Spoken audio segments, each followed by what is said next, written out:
Good morning, everyone. Can you hear? Sound? More? Better? Yes, sir. Okay.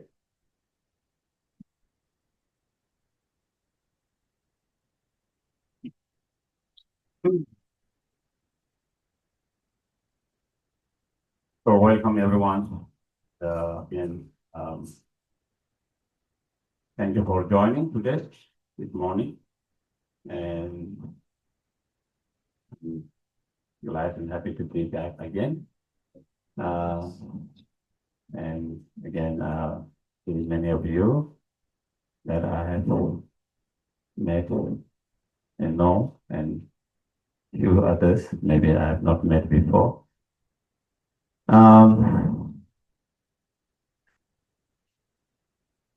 So for next 3 days, we're going to be discussing about the practice related to medicine Buddha or healing Buddha,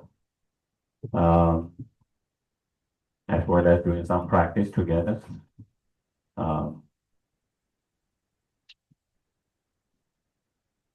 And before I start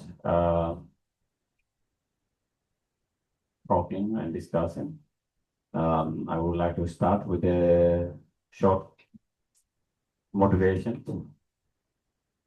Okay, and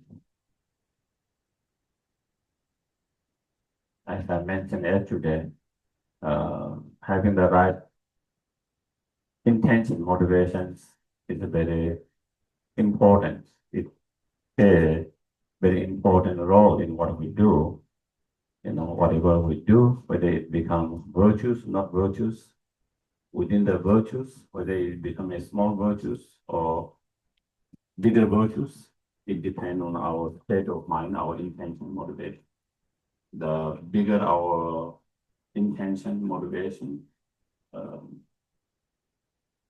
the more stronger virtues it become whatever we do.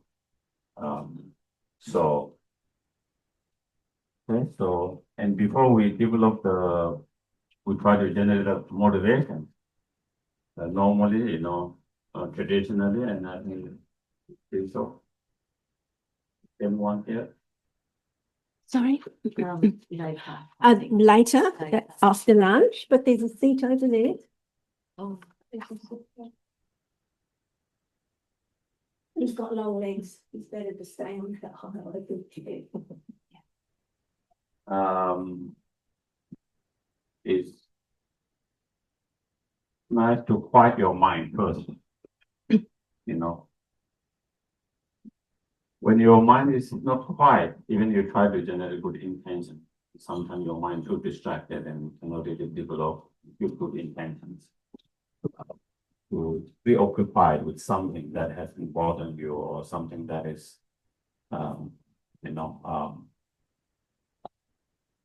disturbing your mind in this moment. So the first is learn to be quiet your mind. And so we do that quiet your mind by focus on the breath. Once your mind is quiet and settled down, more calm, and in a moment present, then we try to generate a good intention for being here for today and throughout this 30 days. Okay? So try to keep your step in a right posture in whatever way you can.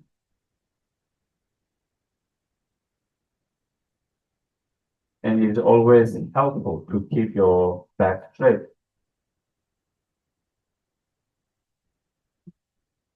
To keep your mind more alert, more awake. And that helps to have more clarity as well.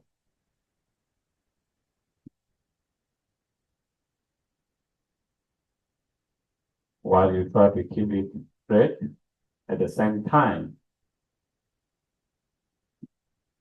don't be too stiff and tight.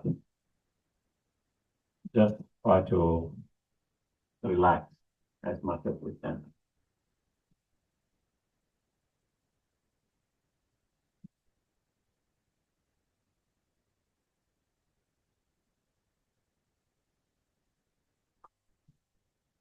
And then try to be aware of your weight on the chair.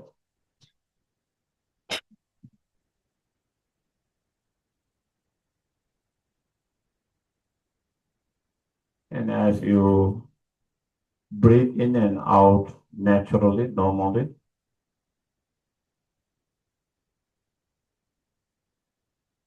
keep your mind attention, observing the breath mindfully.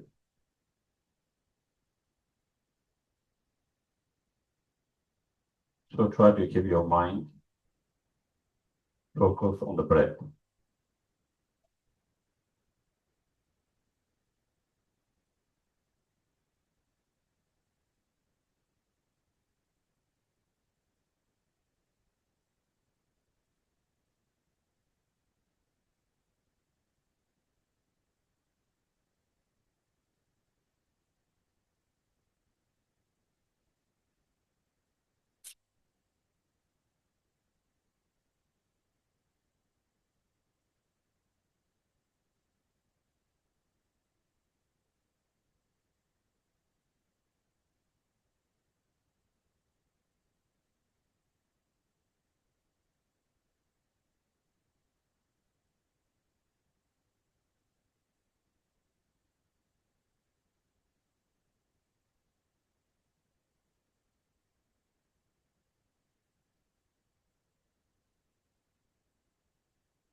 Somehow, if your mind gets distracted or wander off,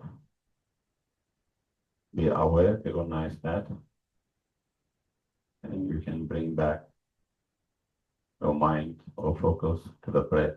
Anytime you find your mind going somewhere, catch it up, recognize, and bring back to the breath, and keep with the breath.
Once your mind is settled down in moment present,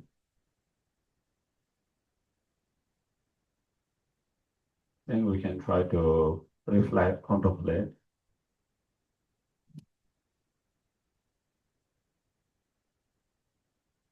how fortunate and lucky that we are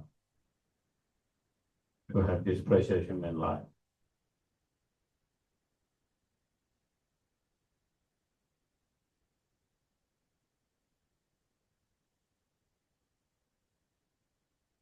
Of course, life is not easy, a lot of challenges.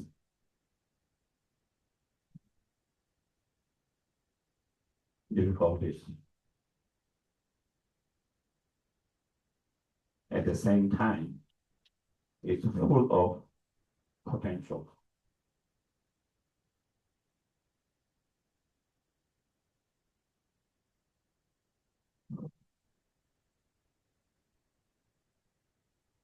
If we can utilize the full potential that we have, you know,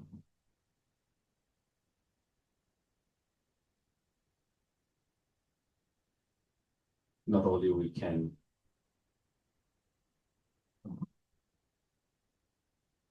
find true lasting peace, happiness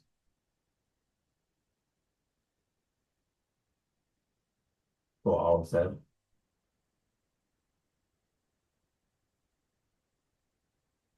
but also we can develop all the tools to help others to achieve their ultimate lasting true happiness as well.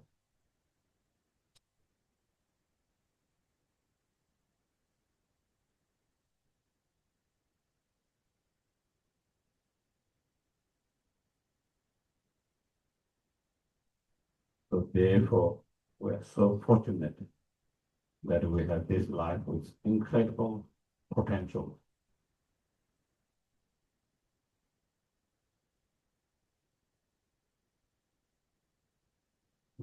Recognize that potential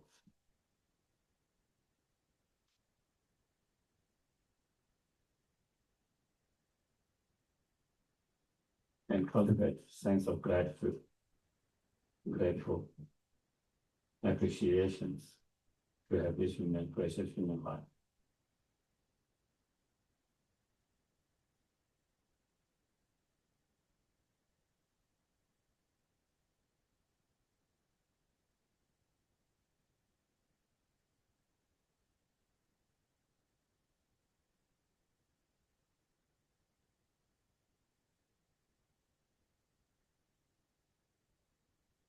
Because of such potentials, even there are a lot of challenges,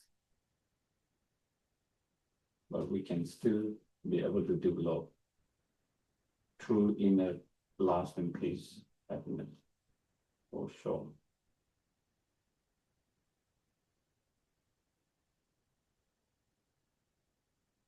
And to be greatest help, benefit to others.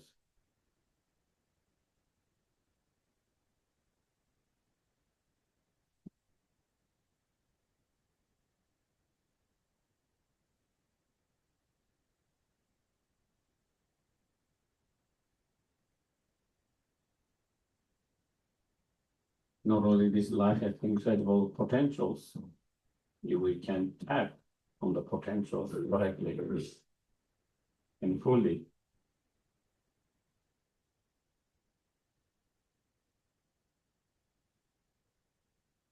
in this life, we have gathered all the conducive condition to actualize that potential.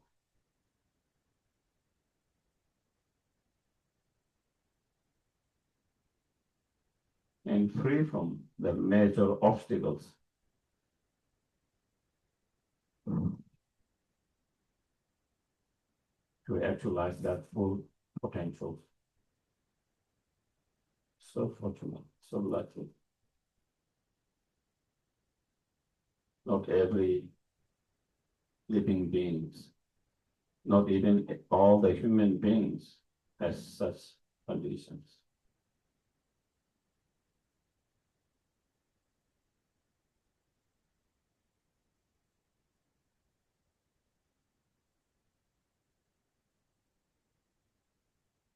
So fortunate, so lucky.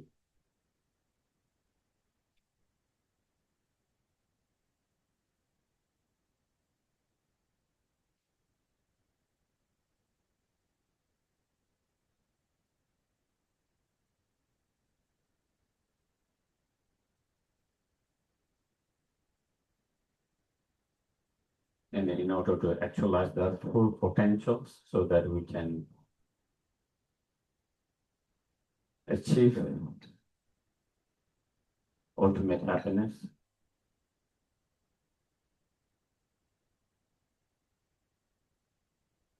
everlasting true ultimate happiness, peace,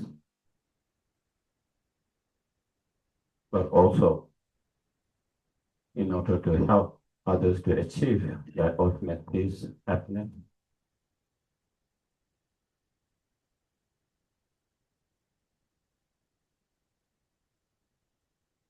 I must obtain the fully awakened state.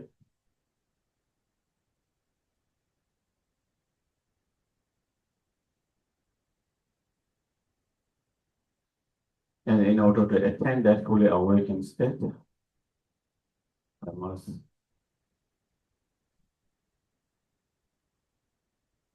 develop the Bodhisattva's path practices.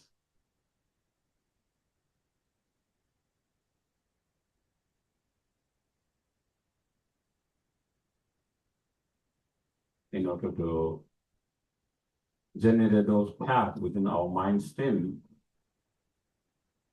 I must contemplate, meditate, and practice correctly, continuously.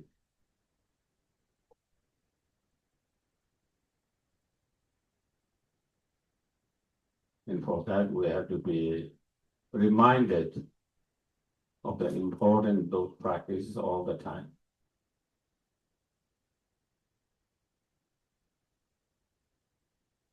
Therefore, I'm going to listen to the talk,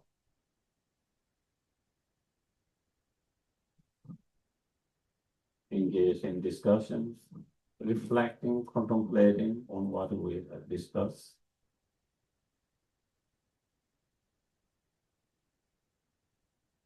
and trying to integrate as much as possible all those practices in our everyday life.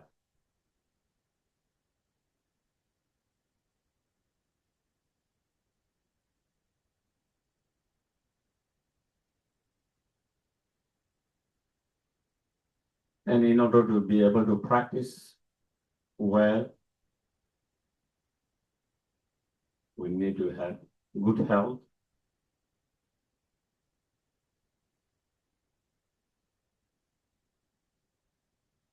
and for that also, that we are going to do the practice of the medicine Buddha.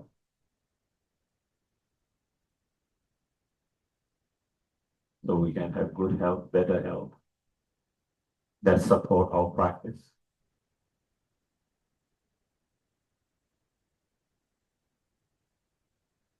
So that we can be more benefit help to others as well.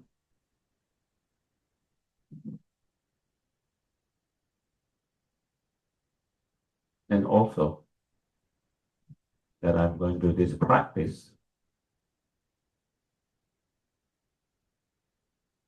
so others can have also better and good health.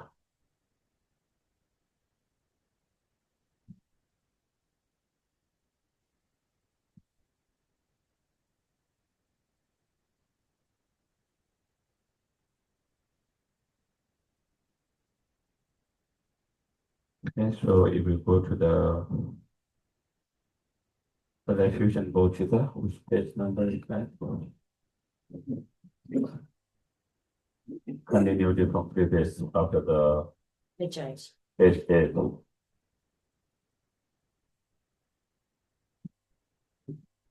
So again, I'm going to be reciting in Tibetan, so you can follow. Geshe danso gesho namba chanchu padu dami gasu shi dagi shuju gi peso nam ki chola penshe sange juba sho sange che danso gesho namba chanchu padu dami gasu shi dagi shuju gi peso nam ki Dola penche sange tupa sho, sange chodam soki shonam la, chanchu pa judani kapsu shi, dagi choje kipe sonam ki, dola penche sange tupa sho.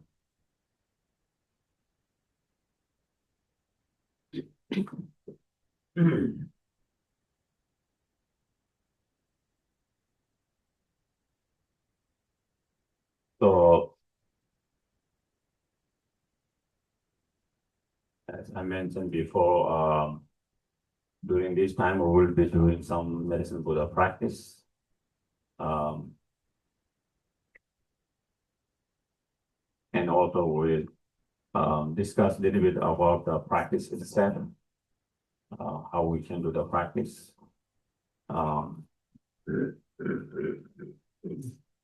And like many other practices, it can be very extensive practice. It can be more shorter, and it can be very short, simplified practice, depending on our time, depending on our interests. So probably we will also kind of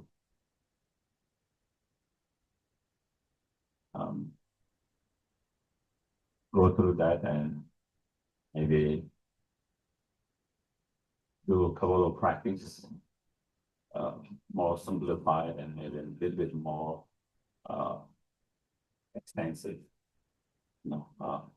And some of those practice can be very extensive, which probably we won't be doing here. So again, any kind of practice meditations, it can be adjusted to your time, your interest, and that even though there are certain practices, you don't have to feel it's fixed, rigid. This is the only how it does. It can be done differently. As long as we know how to do them, then and the medicine Buddha or healing Buddha practice is very helpful, beneficial, in dealing with our own illness,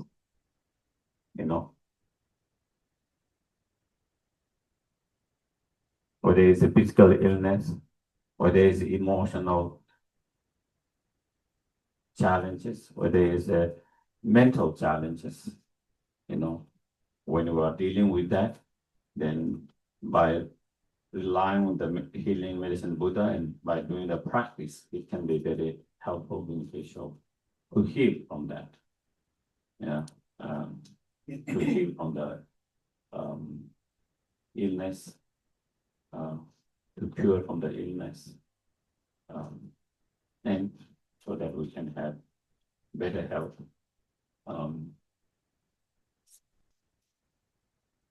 Also, it's not only helpful, beneficial when you are dealing with your own illness. Also, it's a very powerful practice to clear and purify all the potential for any future illness. Maybe we are not dealing with any illness at the moment, but there is a potential the karmic potentials that can manifest in the futures when certain cause and condition come together. And there is a possibility of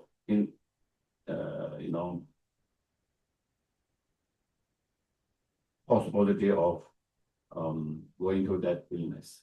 And again, that karmic potential that there is still there also is very powerful to clear that, to clear the karmic potential, possible potential for future illness. So again, it not only dealing with the present illness, but also it is a powerful practice to clear those potentials that otherwise it could manifest in the futures and dealing with the illness all the time. Also, it's a very powerful practice.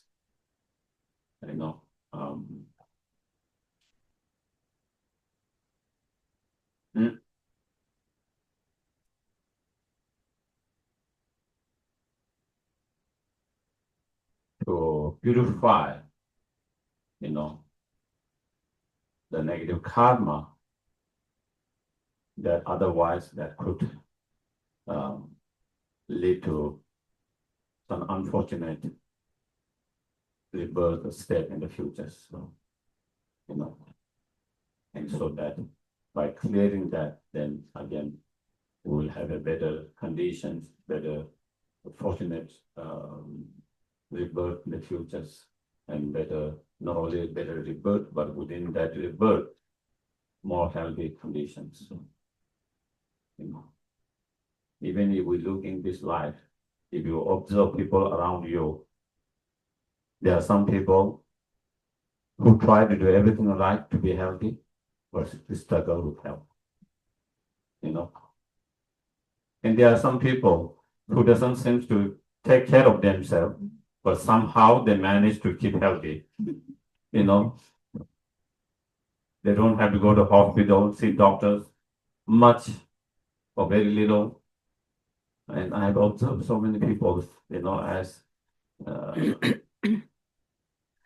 here someone is trying to be healthy, trying to do everything right to be healthy in terms of diet, in terms of exercise, in terms of all things that they follow, how to live a healthy life. But somehow, some of them struggle. And I've also seen people who doesn't really doesn't really care about their diet, doesn't really do much exercises, but somehow they are able to keep healthy, or they didn't have to struggle with their health issue. And so what it shows is, of course, there are conditions, immediate conditions, the food, lifestyles, all of that. But also there's something more than that. There is something also from karmic potentials, and because of that, when you have strong karmic potential from the past, then sometimes even if you try to do everything right, keep healthy in terms of the external conditions, still sometimes you struggle. And some people, because they have such a strong karmic potential to be healthy and good, so even when they don't take care of so much, they have less struggles. They have less struggles because of their karmic potential. The karma from the past is so strong. So therefore, the medicine Buddha is also very, very powerful practice to clear those negative karma, not only in this, but also in the futures. So to have a better conditions. Also is a very powerful practice, not only for our own healing of our own problems, but also to help to heal others' problems, others' illness, health issues. It's very powerful. That we do the practice and then dedicate the practice within the practice, you include them, you visualize them, you include them, you try to keep them in that while you do the practice. And also at the end of your practice, you dedicate all these virtues for someone's good health, someone who needs help, who needs prayers, who need other help. So when you are able to do that, also it can be very helpful, beneficial for someone. Also, it's a very powerful practice to help those who are dying and who have died. You know, it's a powerful practice to do that so that we can help them to have more peaceful passing away. You know, so when they pass away, they don't have to struggle so much, so they don't have to go through so much pain. Instead, they can have more, you know, less struggle, less pain, more peaceful transitions. It's very powerful practice. And for those who have already passed away, you know, wherever they might be, you know, so that they have less suffering, less pain, and so that again, they can have better rebirth, and so that they not only better rebirth, better condition in that rebirth. Again, if we do this practice for them and dedicate for them, it can be also very powerful practice. And because of that, you know, this is one of the practice that is advised by our Guru, Dr. Lama Sobat Moche, as well as many masters and teachings. When someone's passing away, when someone passes away, to do this practice, you know. And also, like many other practices, it also is a very powerful practice to find peace in yourself, calm, peacefulness, and also heal not only the physical illness, but also heal. Sometimes we are dealing with emotional illness, challenges to heal that. Healing from the mental illness of afflictive emotions. So when we talk about this medicine Buddha as a healing Buddha or medicine Buddha, it is not only to heal the physical illness, but also to heal from the future potentials, karmic potential for any future illness, as well as very cause of those illness and potential, the afflictive, different afflictive emotion themselves. So we rely on the medicine Buddha, the healing Buddha, to receive the blessings, to receive the, you know, inspirations, to receive the courage, you know, to receive the wisdom in dealing with those healing, dealing with those illness, external, internal, and healing from that.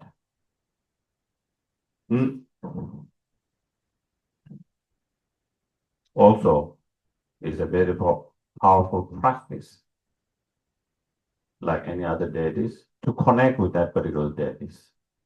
When you do the practice, we create those connections, karmic connections, you know. And when we create more stronger karmic connections, then we are able to receive more.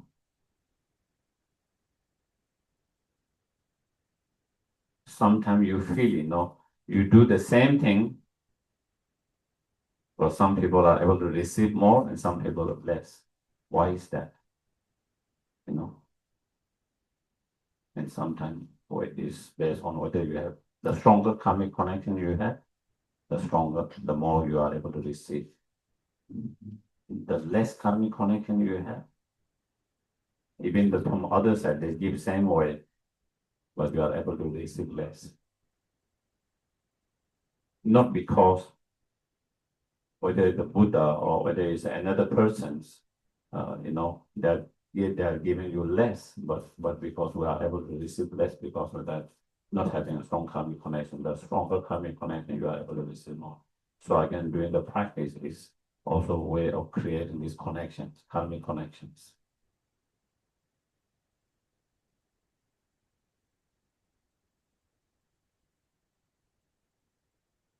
And so through such, by creating karmic connection and by engaging in such practice, the more you practice, the more you are able to heal yourself, the more you are able to heal others.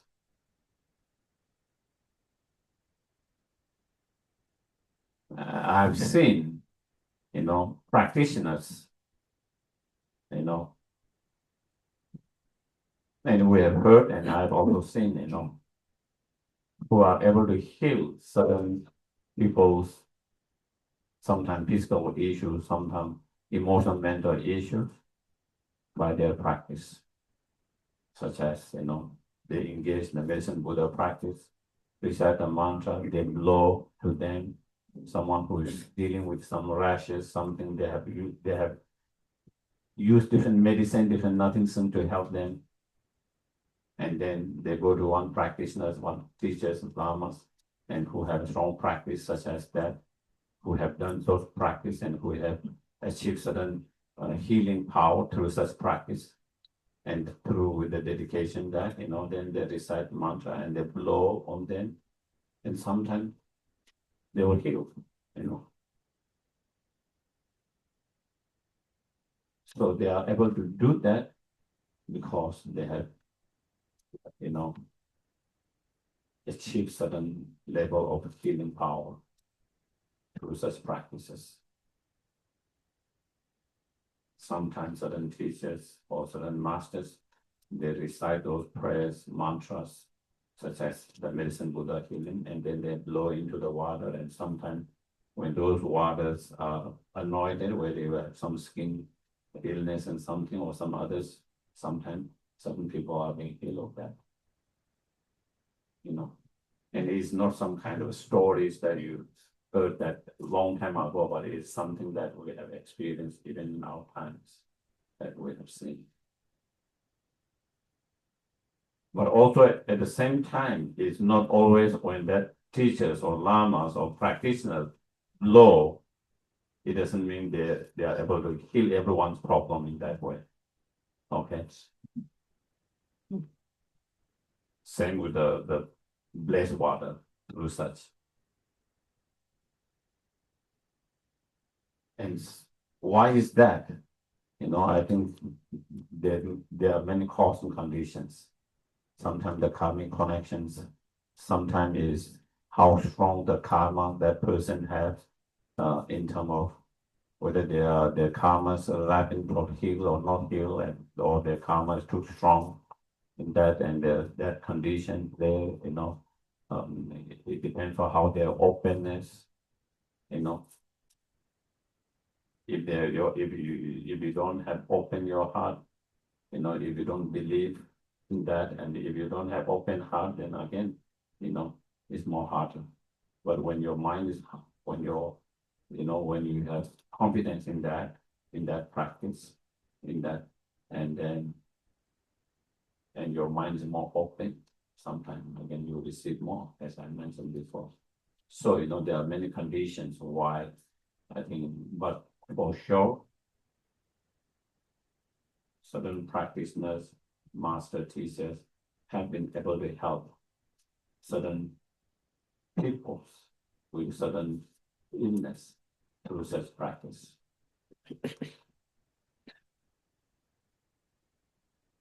In our villages,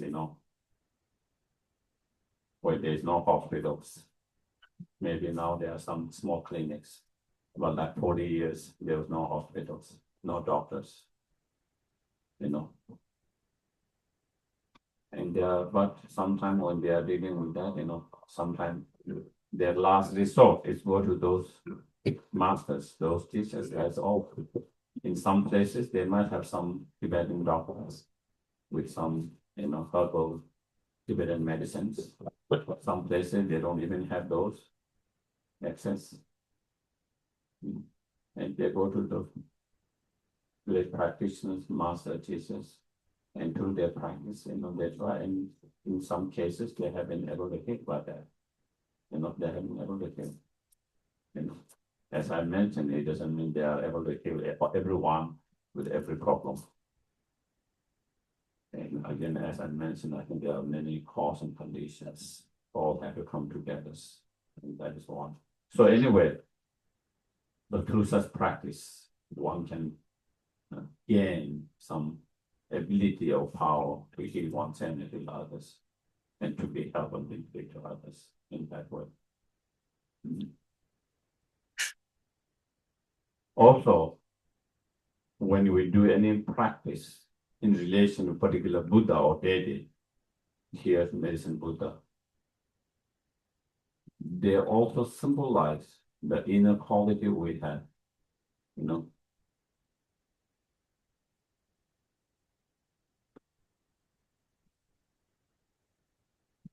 our minds, the fundamental mind, the very basic fundamental nature of our mind is undiluted, unpolluted in this nature, pure,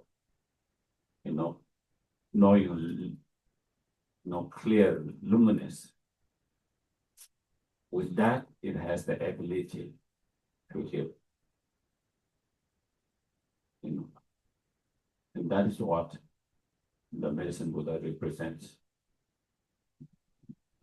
The healing, the pure mind that free from all these pollutions, obscurations. And so also when we do practice, we are getting in touch with that nature. We're getting that touch with that nature so that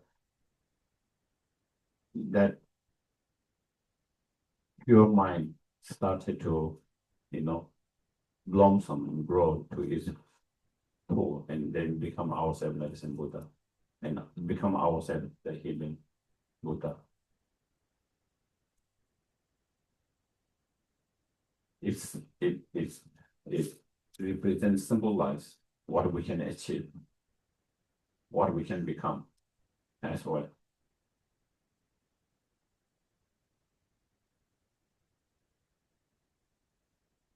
And that we have the same potential to become that same like the medicine Buddha.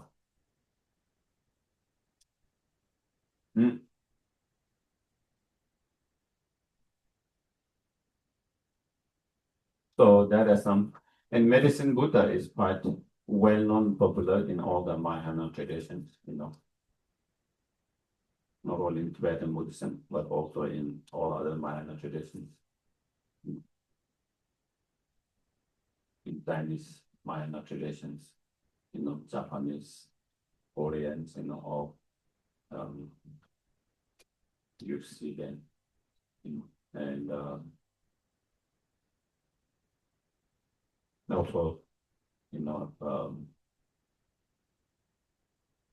they have also found the medicine Buddha practice in a Sanskrit, original Sanskrit, around 7th centuries. One of the earlier in Afghanistan, Bamayan, that area where it used to be kind of, where the Buddhism was quite well established and spread. Of course, we have those sutra and practice in, Chinese translations, in Tibetan translations, but those are like translations, But earlier, some of the earlier that they found of that in Sanskrit around, that text or sutra, that was around at least 7 centuries. So anyway, so this is just a little bit kind of background.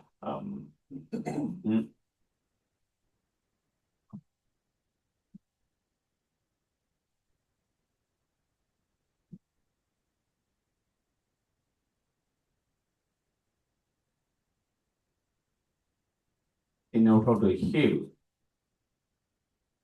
the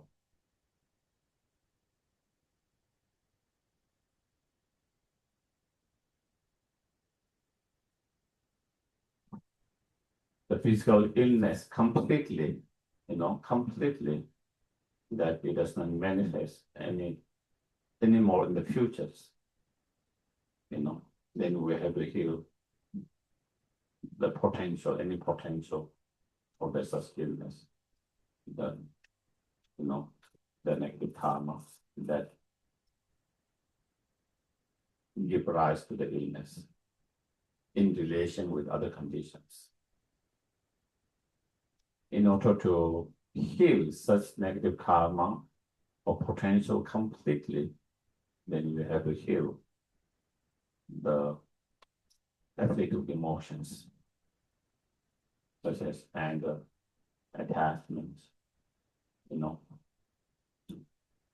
ignorance, jealousy, and so forth. Because as long as we have those disturbing negative emotions, we will continue to create more unwholesome actions. As long as we continue to create unwholesome actions, those unwholesome actions will create this potential to have future illness and so forth. So to heal completely permanently, then we have to go to be able to heal that.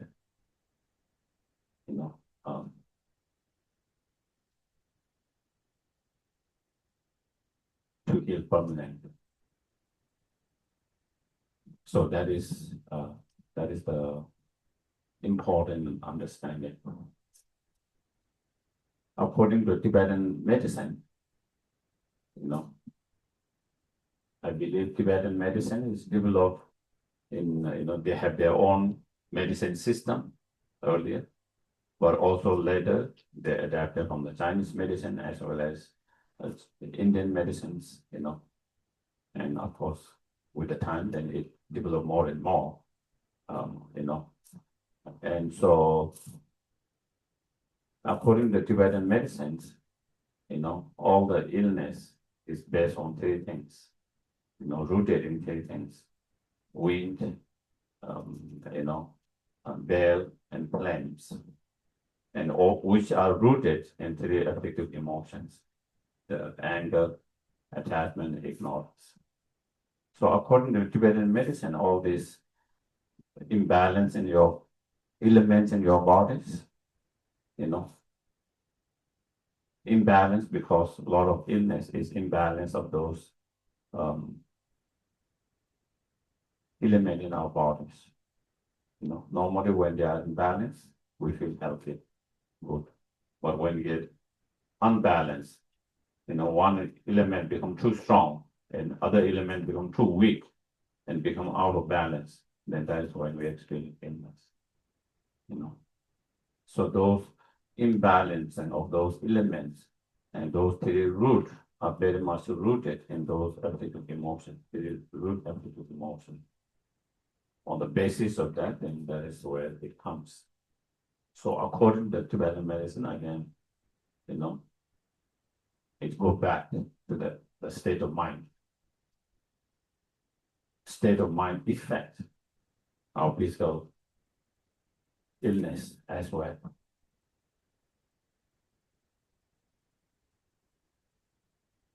So taking care of your mental state is very important to have a healthy,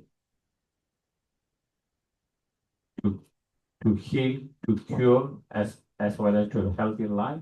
It's not only important to take care of your physical health, but it's equally, if not more important, to take care of your mind, your mental state.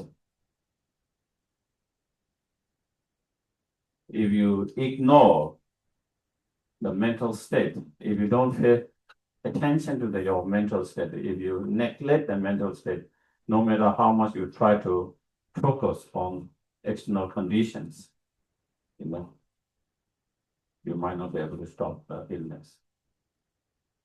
Externally, everything's fine. You shouldn't get sick. You shouldn't feel ill, but still you feel, because you didn't take care of the internal conditions, the state of mind. And if we see a lot of times, people have issues with their health because of the stress, so much stress. The stress comes from your mental state a lot of time, more than the mental than the physical, People can work very long hours, very much without getting stressed if their mind is in good state,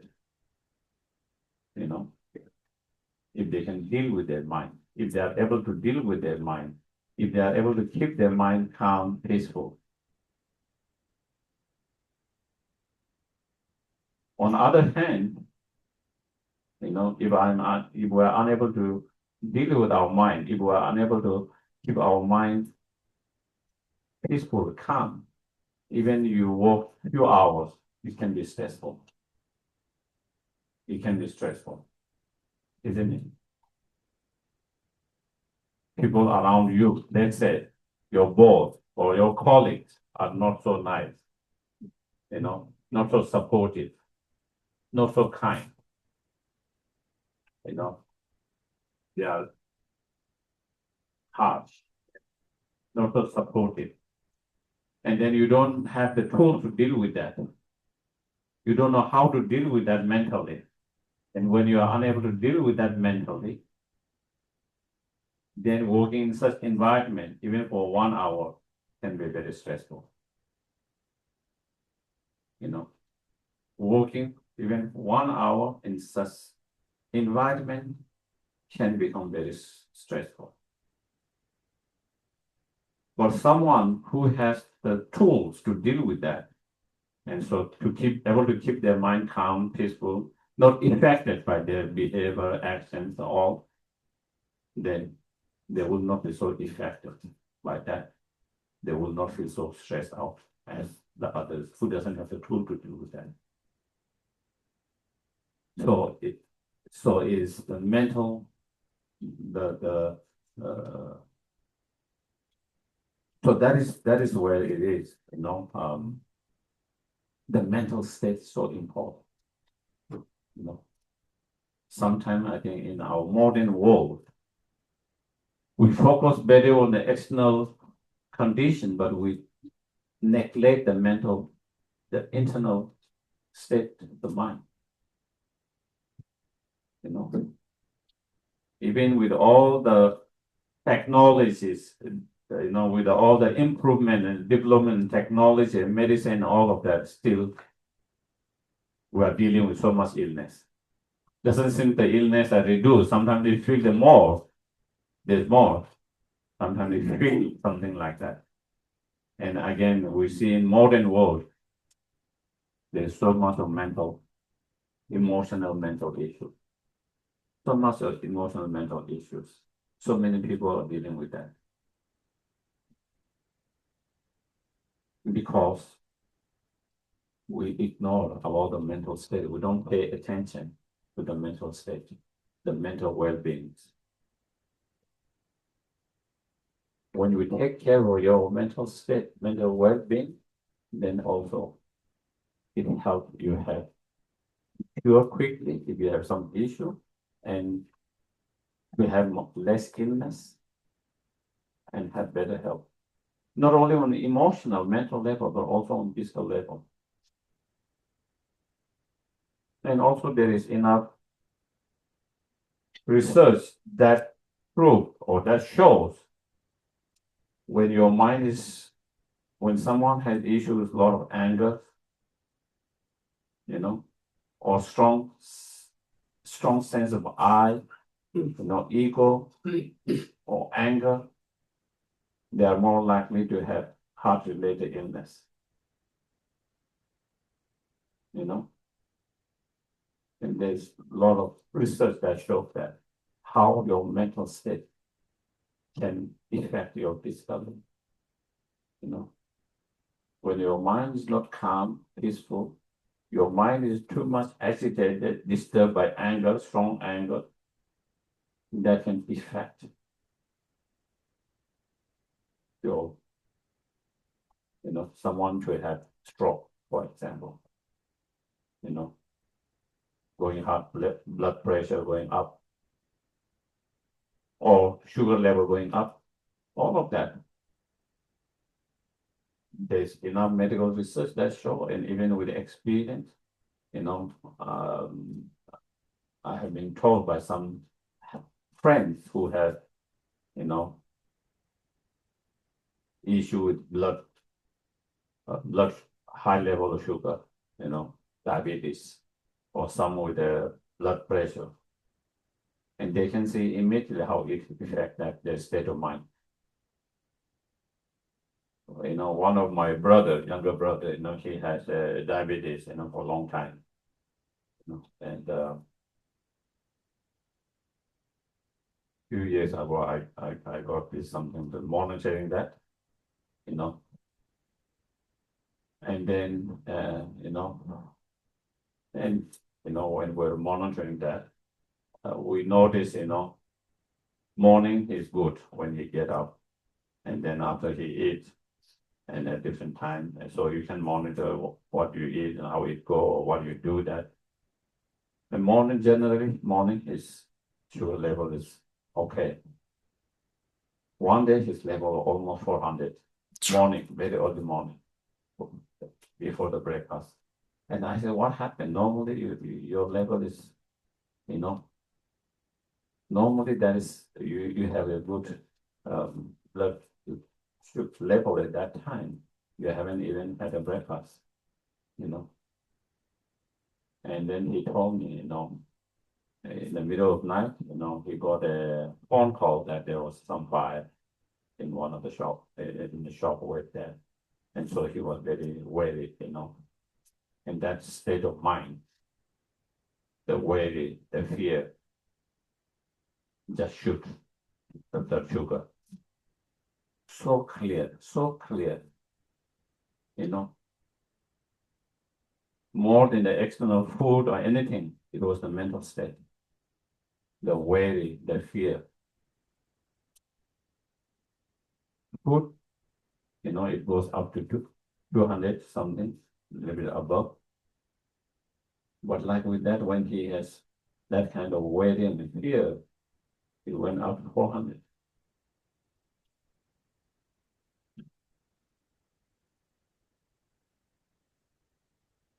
And that same you find with people who have had the blood pressures, when their mind is not calm, peaceful, when their mind is disturbed and agitated by strong emotions, whether it's anger, whether it's anxiety, fear, worry, those the blood pressure go very high. So it's so clear sign that our state of our mind affects our not only emotional well-being but also physical well-being.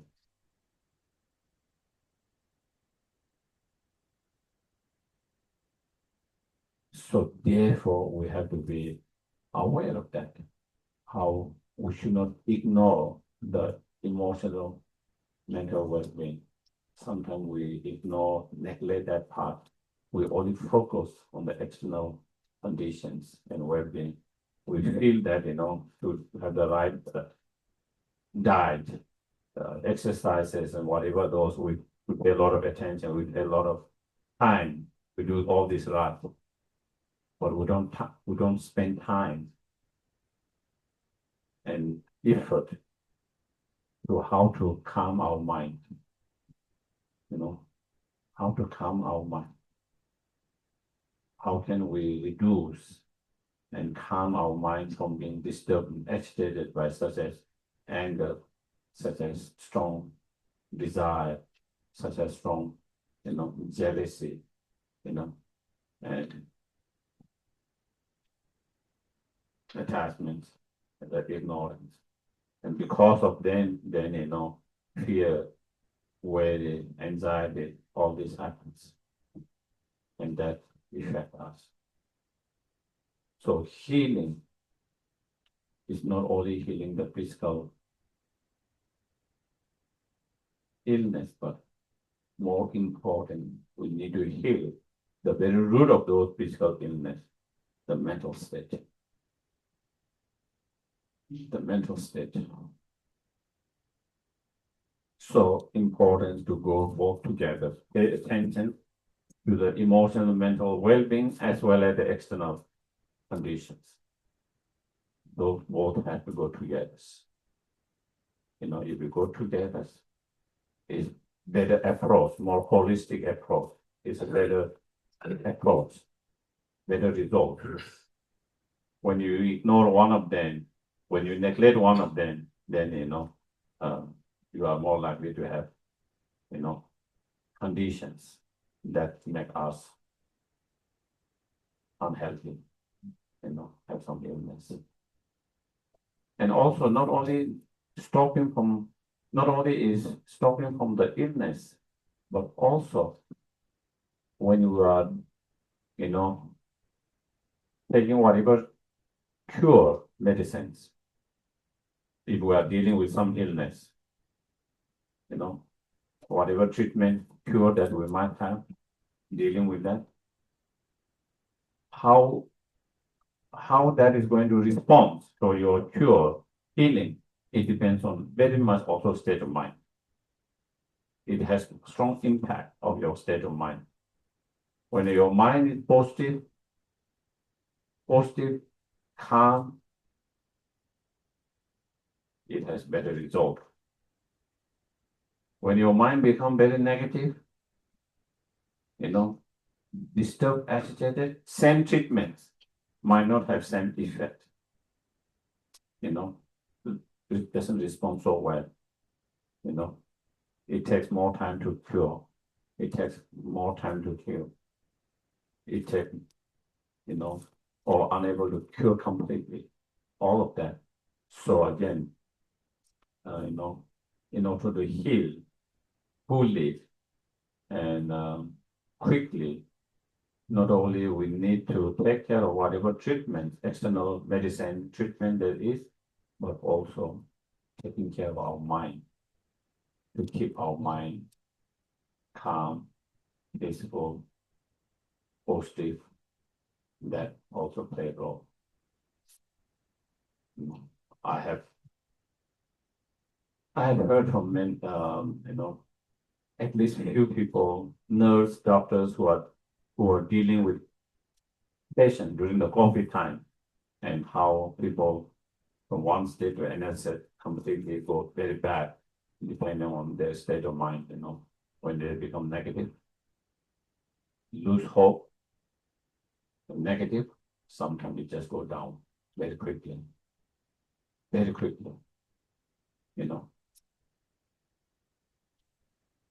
And also we have observed, certain patients who have diagnosed with cancer, especially in certain areas where you don't have much cure, treatments, all these treatments. So cancer means death, okay, in certain places, especially earlier, where they didn't have many of the treatment they have now, in some countries, some areas, still they don't have those treatments, and that means, and so once they hear that illness that they haven't diagnosed, they completely lose hope. They completely give up. Within very short period, you can see them going down very quickly. Very quickly. Before they didn't know that, still they have been dealing with for a long time because their mind was not so negative and they were not deep. It was getting, deteriorating, but it was not so quickly in that way. Very slow. But once they hear that and then they feel it's the end, they lose the hope, and that immediately started to go down very quickly, And those are, that what seeing how our mental state, it is such an important role in dealing with our illness. You know, emotional mental illness is easy, but even not only that, even with physical illness, how it is related, how our mental state is so related with our physical illness as well.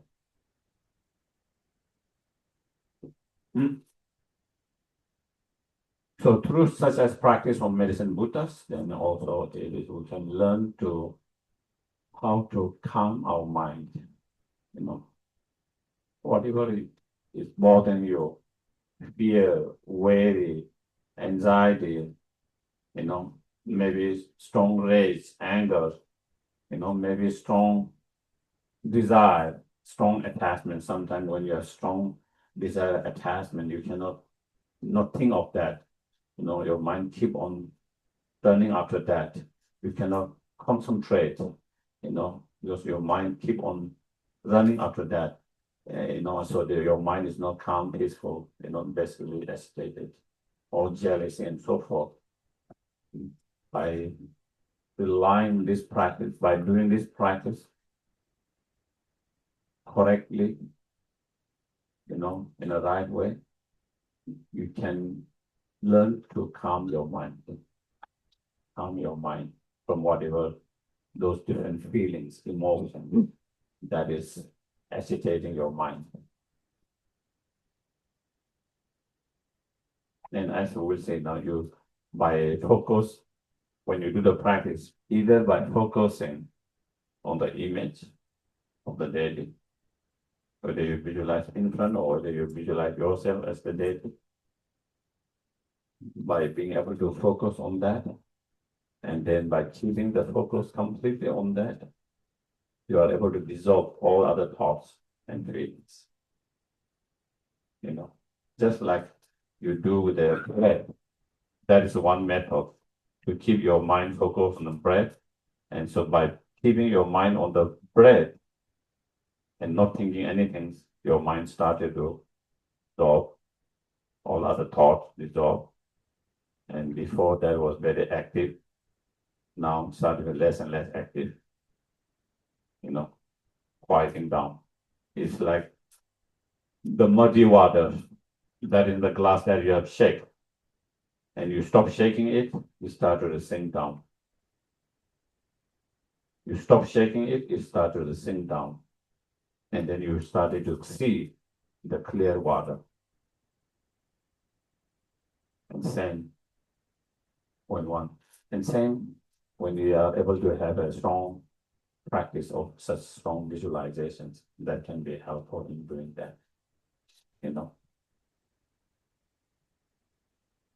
Also, when you just focus on the sound of the mantras, it has similar effect too. Sometimes, you know, you just listen to the sound of the mantras. You don't pay any attention to anything else, but just try to concentrate on the sound of the mantra.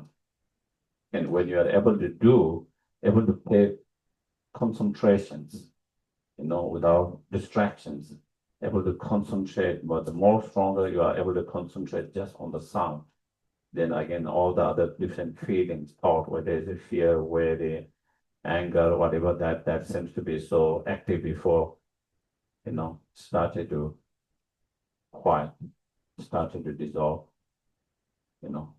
And by doing that, again, you are able to find calm, peaceful, and not being disturbed by that as it was being disturbed so much before. So those are some, you know, methods, you know, that you find in such practices to quiet your mind, calm your mind, you know, to find more peace by quieting, calming the mind, and to find more peace, you know.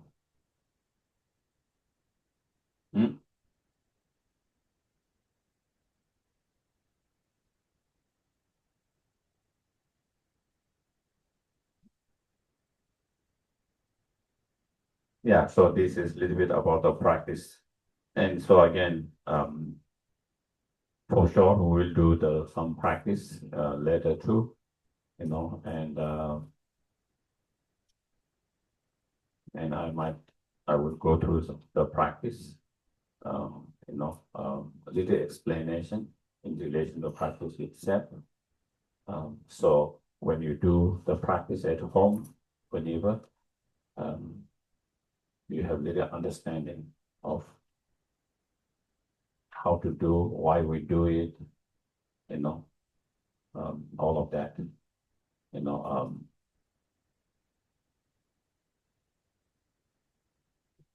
when you have better understanding why we do it, how to do it, and why we do it,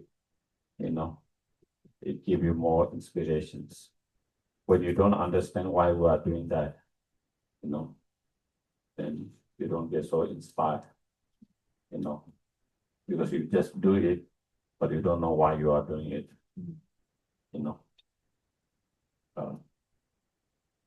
yeah, so that is a little bit